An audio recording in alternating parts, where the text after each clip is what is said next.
பாட்டு போடுதா? ஆஃப் பண்ணிட்டாங்க பாட்டு. இந்த கிராமத்திற்கு வந்திருக்கக்கூடிய அனைத்து உயர் அதிகாரிகளுக்கும் ஒரு கம்யூனிஸ்ட் தலைவர் அவர்கள் திரு ஜெயராமன் அவர்களுக்கும் ஊராட்சி மன்ற தலைவர் மற்றும் இங்கு பேசி அமர்ந்திருக்கக்கூடிய அனைத்து நல்ல உள்ளங்களுக்கும் என் முதற்கன வணக்கங்கள். நான் உங்களை நிச்சயமாக உங்களை கஷ்டப்படுத்துகிறேன்னு எனக்கு தெரியும். கரெக்டாக பாண்டியன் ஸ்டோர்ஸ் போடுற நேரத்தில் நான் வந்துட்டேன். பாண்டியன் ஸ்டோர்ஸா இல்லை ரோஜாவா என்னது இது? பாக்கியலட்சுமியில் முடிஞ்சிருச்சா? பாக்கியலட்சுமி ஓடிட்டு இருக்கு. துளசி ஓடுது பார்த்தீங்களா? துளசியெல்லாம் விட்டுட்டு இந்த அம்மா பார்க்குறதுக்கு வந்துருக்குறாங்க.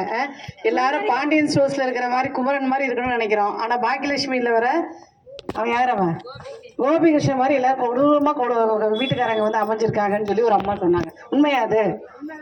சில விஷயங்கள் உண்மை. சரியா? ரைட்டு. இப்போ நான் ஒரு சில கேள்விகள் மட்டும் உன் கேள்வி கேட்பேன். ஏன் கேள்வி கேட்கணும்? நான் பேசிக்கிட்டே இருந்தேன் எங்கேயாவது தூக்கத்தில். அது இந்த நேரத்துக்கு அந்த துளசி என்ன பண்ணியிருக்காங்கன்னு தெரியலையே. ஆட்டோவில் ஹாஸ்பிட்டலில் போய் அட்மிட் ஆனாலும் என்ன ஆச்சுன்னு தெரியல. நம்ம பெத்த பிள்ளை கூட நம்ம பதறோமோ இல்லையா தெரியாது. எவ்வளோ பெத்த பிள்ளைக்கு நம்ம பதறிட்டு இருக்கோம். அதனால் 4 கேள்வி மட்டும் நான் உங்கள்கிட்ட கேட்குறேன். சரியா? சரி. இப்போ எல்லாரும் கல்யாணம் ஆகி குழந்தை இருக்கிறவங்க, ரைட்டா? இப்போ உங்கள் வீட்டில் ஒரே ஒரு முட்டை இருக்குது. என்ன இருக்கு? முட்டை. அந்த முட்டையை உங்க பையனுக்கு கொடுப்பீங்களா பொண்ணு கொடுப்பீங்களா? இதெல்லாம் கதை கதை. சரியா? உண்மையா நான் பொய் சொன்னா நான் கண்டுபிடிச்சிருவேன். நான் போலீஸு எஃப்ஐஆர் போட்டு ரிமாண்ட் பண்ணி விடுவேன். நான் கரெக்டா சொல்லணும், உண்மையை சொல்லணும். பொய் சொன்னீங்கன்னா கண்டுபிடிச்சிருவேன் நான்.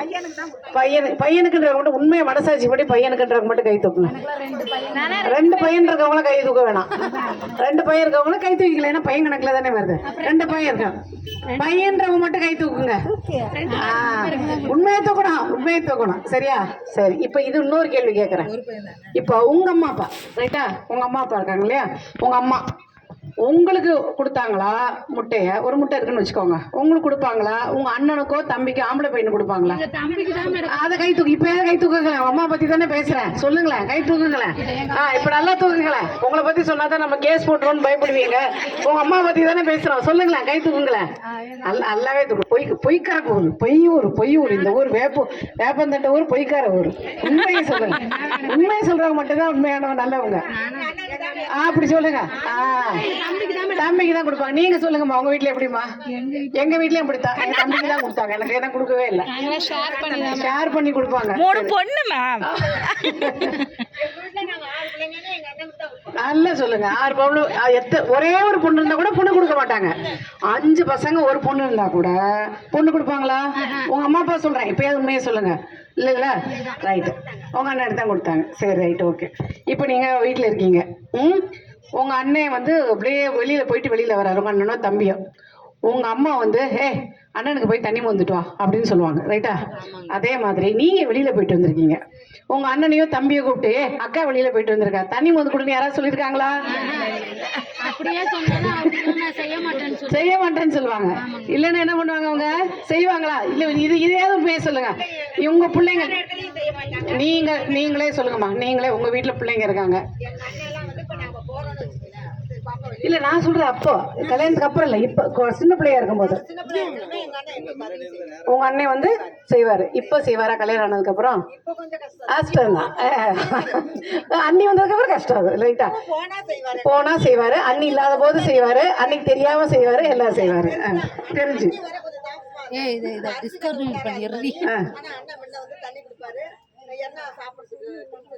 எடுத்து கொடுப்பேன். ஸோ இப்போ நான் கேட்கறது புரியுதா உங்களுக்கு? ரைட். இப்போ வீட்டில் நீங்கள் இருக்கீங்க, எல்லாரும் செல்ஃபோன்லாம் வச்சுருக்கீங்க, ரைட்டா? செல்ஃபோன் 3வது கேள்வி. செல்ஃபோன்லாம் வச்சுருக்கீங்க. இந்த செல்ஃபோன் புதுசாக வாங்கினோடனே உங்களுக்கு கொடுப்பாங்களா? ஆம்பளை பிள்ளைக்கு கொடுப்பாங்களா? ஆம்பளை பிள்ளைக்கு கொடுப்பாங்க. வித்தியாசம் புரியுதா? இப்போ வித்தியாசம் புரியுதா? ரைட்டு. இப்போ ஒரு பையன் ஒரு ட்ரெஸ், ஒரு பொம்பளை பிள்ளை இருக்குது. இப்போ உங்கள் வீட்டில் பொம்பளை பிள்ளை இருக்கு. நீங்கள் இருக்க காலகட்டத்திலே கூட சொல்லலாம். ஸ்கூலுக்கு போகிறீங்க, இல்லை வெளியில் போயிட்டு வரீங்க, யாராவது ஒருத்தர் எனக்கு கேலி பண்ணுறான் அப்படின்னு வீட்டில் சொல்லுவீங்களா? சொல்ல மாட்டீங்களா? சொல்லுவீங்களா? சரி. நீங்கள் என் பையன் ஒரு பையன் என்னை பையன் கேலி பண்ணுறான்னு உங்கள் வீட்டில் நீங்கள் போய் சொல்லுவீங்க. இது வரைக்கும் சொல்லியிருக்கீங்களா? யாரும் கேலி பண்ணலையா? நம்ப முடியலையே இது. சரி, அந்த நம்பிக்கை வீட்டில் கொடுத்துருக்காங்களா? ஏதாவது வெளியில் நடந்துச்சுன்னா, தப்பாக ஏதாவது நடந்துச்சுன்னா வீட்டில் நம்ம அம்மா அப்பாவுக்கு சொல்லணும். ஏன் சைடில் பயப்படுது? அதுதான் அந்த கேள்விக்கு தான் நான் வரேன். இப்போ அதுக்கு தான் நான் வரேன். நடக்கல. நம்ம வந்து ஒன்னா ஒரே இடத்துல பழகணும், அண்ணன் தம்பியா பழகணும். இப்ப அண்ணன் தம்பின்றதை தாண்டி வேற விதமா பழகுறாங்க, ரைட்டா? ஸோ அப்படி இருக்க காலகட்டத்தில் உங்க பிள்ளைங்க வெளியில போயிட்டு வந்து என்னை 4 ரவுடி பசங்க அந்த பக்கம் என்னை கேலி பண்ணாங்க. நம்ம முதல்ல என்ன சொல்லுவோம்?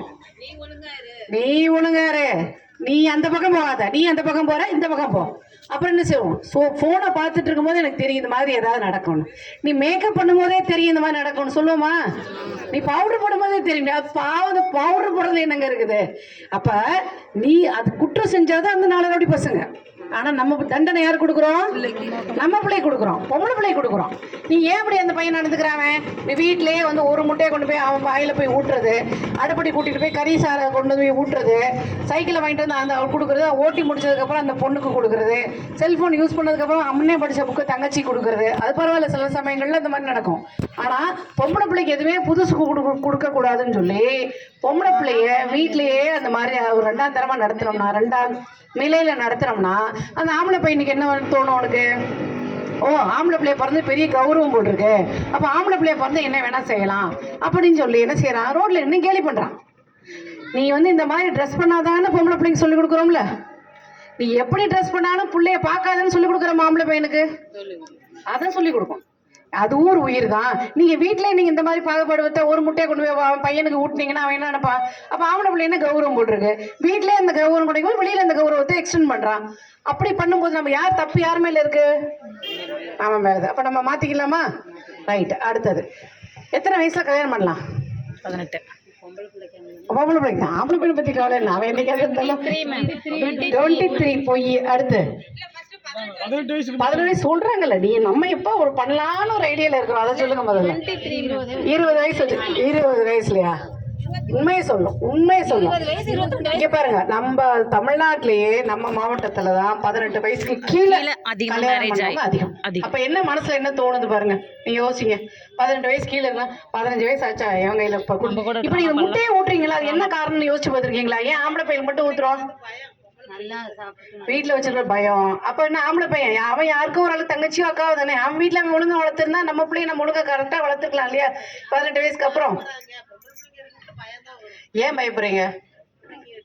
இப்ப நீங்க உங்களை வந்து ஒரு 15 வயசுல கல்யாணம் பண்ணி கொடுத்து எவ்வளவு கடுப்பா இருக்கு. போய் அங்க போய் சமைக்க தான் போறோம், பெருசா ஒரு வேலையும் கிடையாது. எப்படி ஒரு பூ வாங்குறதுக்கும் வீட்டுக்காரன் கையை நேர்த்திட்டு தான் இருக்கணும். தப்பா எதுவும் சொல்ல, உலக நடப்ப சொல்றேன் நான், சரியா? ஒரு பூ வாங்கணும்னா கூட ஐயோ அவர் கொடுத்துருக்காரு, கடன் கேட்பாரு, அப்படி கேள்வி வரும். நீ 100 ரூபாய் கொடுத்துட்டு 1008 கேள்வி கேட்பாங்க. இது என்னாச்சு, அது என்னாச்சு, நேற்று போன வாரம் 10 ரூபா தானே வித்துச்சு கருவேப்பிலை, இன்னைக்கு 15 ரூபா ஆச்சுன்னு கேட்கறாங்களா? கேள்வி கேட்கறாங்களா இல்லையா? இந்த கஷ்டம் நம்மோட போட்டுமா நம்ம பிள்ளைங்களுக்கும் போகணுமா? நம்மளோட போட்டோம், சரியா? சரி, நான் இன்னொன்னு கேட்குறேன். யாராவது 4வது கேள்வி, யாராவது எனக்கு இது பிடிக்கும் அப்படின்னு சொல்லி ஏதாவது சமைச்சு சாப்பிட்ருக்கீங்களா? அவங்க மட்டும் கை தூக்குங்க. எனக்கு கேசரி பிடிக்கும், எனக்கு மட்டும், அது வீட்டில் எல்லாருக்கும் பிடிக்கும்னு செய்யக்கூடாது. எனக்கு கேசரி பிடிக்கும்னு கேசரி யாராவது செஞ்சு சாப்பிட்ருக்கீங்களா? கை தூக்குங்க. என்னது இது? அங்க வீட்டுல பிறந்த வீட்லயும் முட்டை கிடைக்கல நமக்கு. இங்க அப்படி யாரு அட்ஜஸ்ட் பண்ணி வாழ சொன்னது உங்களை? அப்படிலாம் ஒன்றும் கிடையாது அட்ஜஸ்ட் பண்ணி வாழ்றதுங்கிறது. இப்போ நீங்கள் யோசிச்சு பாருங்க, ஒரு வீட்டில் ஒரு அம்மா வந்து சாப்பிட்றதுக்கு இப்படி இருக்காங்க. இன்னொன்று தெரியுமா உங்களுக்கு? ரத்த சோகை அதிகமாக இருக்கிற மாவட்டங்களில் நம்ம மாவட்டம் தெரியுமா உங்களுக்கு? பெரம்பலூர் மாவட்டத்துலேயும் ரத்த சோகை அதிகமாக இருக்குது. ரத்த சோகை வந்து என்ன இருக்கும்? சுறுசுறுப்பாக இருக்க முடியாது, வேலை செய்ய முடியாது. நீங்கள் வேலை செய்யலாம், என்ன ஆகும்? அந்த சுமையும் பெண்களுக்கு மேலே தான் போய் விழும், குழந்தைகள் தான் விழும். அந்த பொம்பளை பிள்ளை தான் எல்லா வேலையும் பார்க்கும். அப்பாவுக்கும் வேலை பார்க்கணும், அம்மாவுக்கும் வேலை பார்க்கணும், அண்ணனுக்கும் வேலை பார்க்கணும், தம்பிக்கும் வேலை பார்க்கணும், தங்கச்சி இருந்தால் தங்கச்சிக்கு வேலை பார்க்கணும். அப்போ நீங்க ஆரோக்கியமா இருந்தாதான் அந்த குடும்பம் நல்லா இருக்கும். நீங்க உங்க உடம்ப பாத்துக்கலைன்னா அது நீங்க உங்களுக்கு மட்டும் இல்ல, குடும்பத்துக்கே செய்யற துரோகம் அது. புரியுதா உங்களுக்கு? நீங்க நல்லா சாப்பிடலாம், மிச்சம் இருக்கிற சாப்பிடுறோன்றவங்க மட்டும் கை தூக்குங்க. அப்படி பண்ணாதீங்கன்ற அதை மிச்சம் இருக்கிறது மட்டும் தான் நான் சாப்பிடுவேன் எனக்குன்னு. சரி, கொஞ்சோண்டு இப்போ நான் சொல்றேன். நான் ஒரு இட்லி போடுறோம்னு வச்சுக்கோங்க, இல்லைன்னா சாதமே செய்யறோம், அது ஒரு பெரிய கொடுமை. நல்லா செஞ்சுட்டா நமக்கு மிச்சம் இருக்காது பார்த்துக்கோங்க, எல்லாம் சாப்பிட்டு போயிடுவாங்க, நமக்கு ஒண்ணுமே இருக்காது.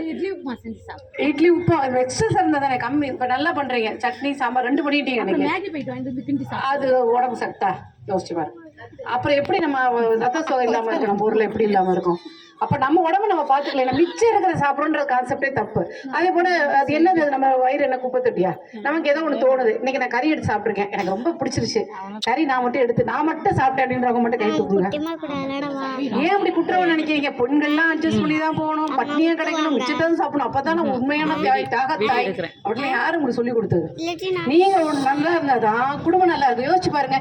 இப்ப நீங்க உங்க உடம்பு சரியில்லாம இருக்கீங்க, நீங்க கொஞ்சம் உடம்பு படுத்திருக்கீங்க, அந்த ஹாஸ்பிட்டல் கூட்டிட்டு போகணும், கரெக்டா? அதுக்கப்புறம் உங்களை வந்து அந்த குளிப்பாட்டி விடணும், ட்ரெஸ் மாத்தி விடணும். நீங்க என்னென்னலாம் இது வரைக்கும் சேவை செஞ்சுட்டு இருந்தீங்களோ அந்த எத்தனை சேவையும் அந்த பொண்ணு மேலேயும் அந்த பையன் மேலேயும் விடும். அவன் ஸ்கூலுக்கு போய் ஒழுங்கா படிக்க முடியுமா? என்ன யோசிச்சுட்டே இருப்பாங்க, அம்மா உடம்பு சரியில்லையே, என்னாச்சோ ஏதாச்சோ, போய் வீட்டுல போய் வாசல் தெளிக்கணும், வீடு பெருக்கணும், பாத்திரம் விளக்கணும், சமைக்கணும்னு என்ன இருக்குமா? அந்த குழந்தைக்கு படிக்கணும்ன்ற என்ன இருக்குமா? அப்ப நீங்க சாப்பிடாம இருக்கிறது யாரை பாதிக்குது? குடும்பத்தை குழந்தைகளை பாதிக்குது. குழந்தைகளுக்காக தான் நீங்க வாழ்க்கை அட்ஜஸ்ட் பண்றேன்றீங்க. அட்ஜஸ்ட் பண்றதுனால நல்லது நடந்தா பரவாயில்ல, இது அவ்வளவு பெரிய கொடுமையான விஷயம் இல்லையா? நீங்க உங்களுடைய ஹெல்த் நீங்க பாத்துக்கலைன்னா உங்க குடும்பத்தோட ஹெல்த் அஃபெக்ட் ஆகுது, உங்க குடும்பத்தோட டெவலப்மெண்ட் அஃபெக்ட் ஆகுது. புரியுதுங்களா உங்களுக்கு? உங்க குழந்தைகளுக்கு நீங்க செய்யற மிகப்பெரிய துரோகமா என்ன இருக்குன்னா, நீங்க உங்க உடல்நிலையை பாத்துக்காம இருந்தீங்கன்னா அதுதான் உங்க குழந்தைங்க. பையன் போறான், வேலைக்கு போகிறான், என்னைக்கு ஸ்கூலுக்கு போகிறான், ஸ்கூலுக்கு போகும்போது மனசு தோண்டிகிட்டே இருக்கும், ஐயோ போனோடனே சாப்பாடு இருக்குமா இல்லையா, தங்கச்சி செய்ய முடியாது பாவம், சரி அப்படி போனால் நம்ம செய்யணுமோ, தண்ணி எடுத்து கொடுக்கணுமோ, இந்த மாதிரி அம்மாவுக்கு உடம்பு முடியல, திடீர்னு எதாவது ஆகிப்போச்சுன்னா நம்ம யார் பார்த்துப்பா, இந்த மாதிரி எண்ணத்தில் இருப்பானா? இல்லை அவன் படிப்பானா? அவன் பையனாக இருந்தாலும் பொண்ணாக இருந்தாலும்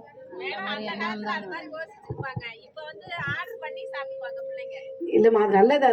ஆர்டர் பண்றதுன்றது இல்லம்மா, சில விஷயங்கள் வந்து சாப்பிட்றது மட்டும் சொல்லாதீங்க. சாப்பிட்றது மட்டுமே ஒரு தாயோட வேலையா? சாப்பாடு நம்ம பண்றோம், துணி துவைக்கிறோம், பாத்திரம் வளர்க்குறோம், இப்போ சாப்பிட்டு அவன் போட்டு போயிடறான், வீடை கூட்டுறது யாரு? அவன் பண்ண மாட்டான். இப்போ இந்த வேலையெல்லாம் அஃபெக்ட் ஆகும்போது அவன் என்ன நினைப்பான்? அவன் போய் செய்யணும். அப்போ சப்போஸ் அவன் டெய்லி ஆர்டர் பண்ணி சாப்பிட முடியாதுல்லம்மா, என்னைக்காவது ஒரு நாளைக்கு அவசரத்துக்கு ஆத்திரத்துக்கு பண்ணலாம். அம்மா பெர்மனண்டா உடம்பு சரியில்லாம படுத்துட்டாங்க, டெய்லி 3 நேரமும் வாங்கி சாப்பிட முடியுமா? அவ்வளவு பெரிய பணக்காரங்களா நம்ம? நானா இருந்தாலும் முடியாது, யாரா இருந்தாலும் முடியாது. எல்லாருக்கும் வசதின்றது 3 நேரம் சாப்பிட்ற அளவுக்குலாம் கிடையாது. சரிங்களா? அப்ப என்ன பண்ணோம், நீங்க மண்டையில போடுங்க. நீ முதல்ல சாப்பிட்டுட்டு அப்புறமே கொண்டு போய் வைங்க. கேட்டா சொல்லிருங்க, டேஸ்டா இருக்க இல்லையா, நான் பார்த்தேன் நானு அப்படின்னு சொல்லி சாப்பிட்டுருங்க நீங்க. அது பரவாயில்ல, அது பரவாயில்ல. எத்தனை நாள் நம்ம பட்டினியா இருந்திருக்கோம், சரியா? அப்ப செய்யறது ஜாஸ்தி பண்ணுங்க. ஸோ வந்து வேஸ்டா போயிருந்து நினைக்காதீங்க. முதல்ல சாப்பிட்டுட்டு பரிமாறினா தப்பு கிடையாது, குற்ற உணர்வா ஃபீல் பண்ணாதீங்க. நம்ம சாப்பிட்டுட்டோமே பிள்ளைங்களுக்கு இல்லாம போயிடுச்சு அப்படின்னு. நீங்க செய்யறது உங்க குடும்பத்துக்கான ஒரு சேவை. என்ன சேவை அது? நீங்க நல்லா இருந்தாதான் குடும்பம் நல்லா இருக்க முடியும். புரியுதுங்களா? ஸோ அது 4 கேள்வி முடிஞ்சு போச்சு. 4 கேள்வி உங்களுக்கு கொஞ்சமாவது ஆமா ஏதோ சொன்னாங்களே அப்படின்னு தோணுதா? இல்ல இந்த அம்மா வந்து சீரியல் பார்க்காம ரோஜால முடிஞ்சு போச்சா? என்ன சொன்னீங்க?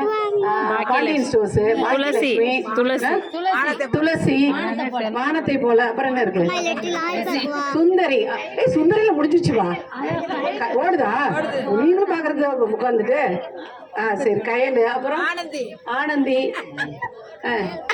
நான் ஒரு நேம் சொல்றேன். நான் இப்படி நீங்க சீரியல் பாத்தீங்கன்னா குழந்தைங்க எப்படி படிப்பா? ஒரு சீரியல் அம்மா எந்திரிச்சிட்டாங்க, எப்ப என்ன போடுப்பா அப்படின்றாங்க. இப்போ ஒரு சின்ன கதை சொல்றேன் நான். ஒரு வீட்டுல வந்து